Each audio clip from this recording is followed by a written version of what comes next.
Les deux personnages, Madame Michel et Paloma, c'est vrai que ce sont des personnes qui sont... È vero che questi due personaggi, Madame Michel e Paloma, sono molto chiuse su se stesse, si esprimono poco. Paloma si esprime con la telecamera, Madame Michel parla pochissimo, però è molto ricca interiormente e questo è un legame forte tra di loro, un punto comune. En ayant cette bibliothèque, en voyant ces films.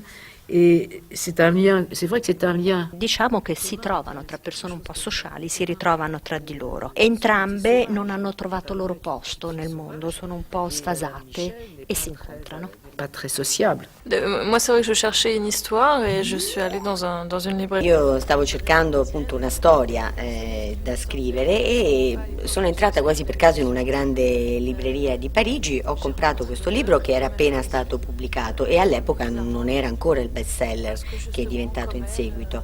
E poi, sempre quasi per caso, l'autore ha scelto me per l'adattamento, forse per una specie di connivenza tra noi, perché io ero per me il mio primo lungometraggio e lei era il suo secondo libro, quindi forse avevamo delle cose in comune. Quando si decide di adattare un testo per farne un film, significa che la storia comunque ci ha colpiti, che risveglia in noi qualche cosa di molto profondo, di intimo, quindi è una storia che in fondo ci può anche appartenere. Io ho cercato appunto di trasferire nella sceneggiatura le emozioni che avevo provato leggendo le storie di questi personaggi e difatti ho cercato di fare un film intimistico, anche se la storia è stata scritta da qualcun altro. Histoire qui me touchait profondément. Pour incarner Paloma, donc qui est un personnage quand même très différent de moi.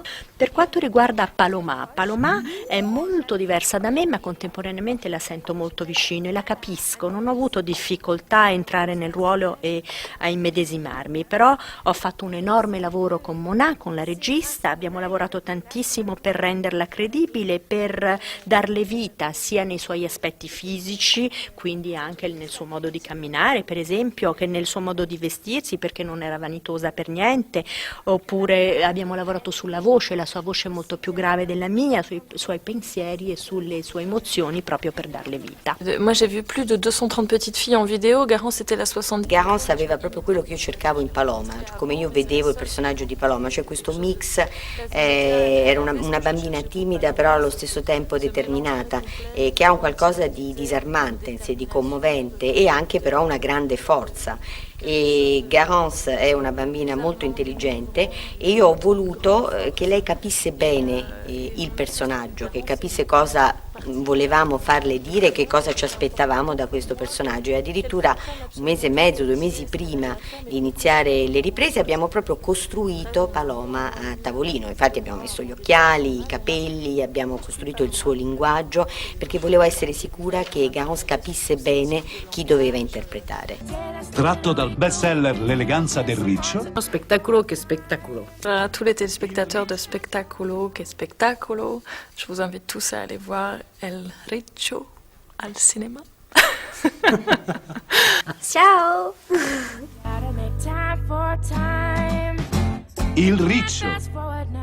Dal 5 gennaio al cinema.